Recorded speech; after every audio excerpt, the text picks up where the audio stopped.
నగరపాలక సంస్థ కార్యాలయంలో నగర మేయర్ పునుకొల్లు నీరజ అధ్యక్షతన నిర్వహించిన మున్సిపల్ కౌన్సిల్ సమావేశంలో జిల్లా కలెక్టర్ ముజ్మిల్ ఖాన్, ఎమ్మెల్సీ తాత మధుసూదన్, నగరపాలక సంస్థ కమిషనర్ అభిషేక్ అగస్త్య, స్థానిక సంస్థల అదనపు కలెక్టర్ డాక్టర్ పి శ్రీజలతో కలిసి పాల్గొన్నారు.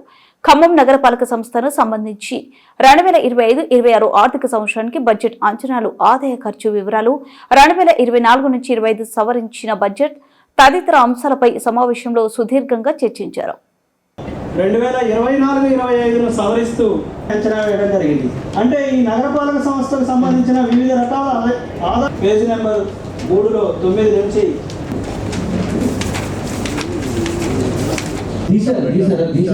అదే గతంలో ఉంది.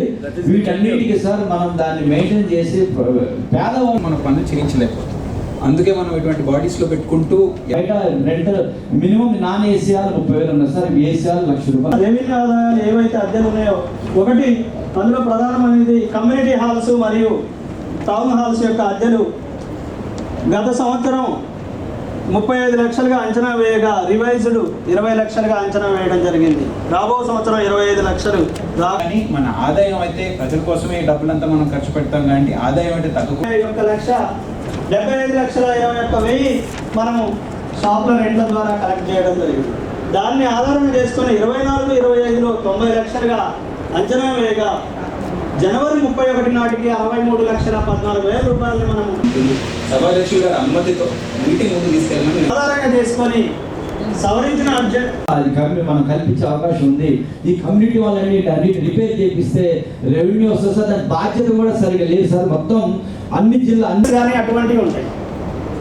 వాటిలో ప్రధానమైనటువంటిది నగరపాలక భవనములపై సంబంధించిన వివిధ రకాల ఆదాయాలు ఏమున్నవి అని అంటే నెంబర్ 3లో 9 నుంచి ఖమ్మం నగరపాలక సంస్థలకు ఉన్నటువంటి వివిధ షాపులు ఏవైతే ఉన్నాయో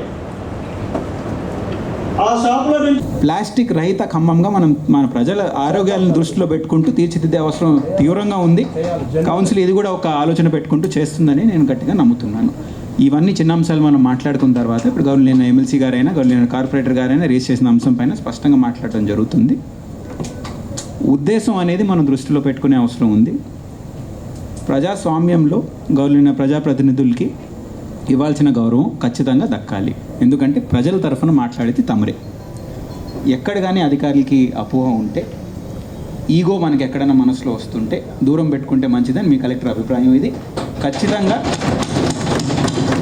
ప్రజాస్వామ్యంలో ప్రజాప్రతినిధులకి దక్కాల్సిన గౌరవం ఖచ్చితంగా ఇచ్చే బాధ్యత మన పైన.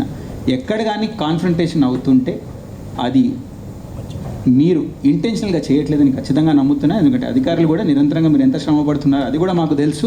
కలిసి సమన్వయం చేసుకుంటేనే ప్రగతి ముందుకెళ్తుందనే ఆలోచన ఇద్దరు మనసులో మనం పెట్టాలనే విన్నపం నేను చేస్తున్నాను. ఎక్కడ కానీ చిన్న చిన్న ఇన్సిడెంట్స్ అవుతుంటే ఖచ్చితంగా రెక్టిఫై చేసుకోండి. ఇది కాన్ఫ్రంటేషన్ కాదండి, కలిసి మనం ప్రజల కోసం చేయాల్సిన పని. కలిసి చేస్తేనే, సమన్వయం చేసుకుంటేనే మన పనిని మనం పూర్తి చేసుకోగలమని మనసులో పెట్టండి.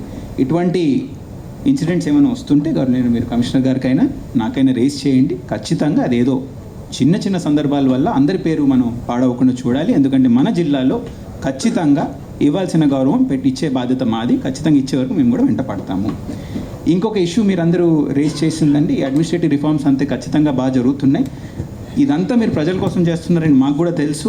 మా ఆఫీస్ నుంచి కూడా మీకు ఏమన్నా సహకారం, సలహాలు, సూచనలు ఉంటే ఖచ్చితంగా వచ్చి షేర్ చేయండి. మేము చేయాల్సింది కూడా మేము చేయడం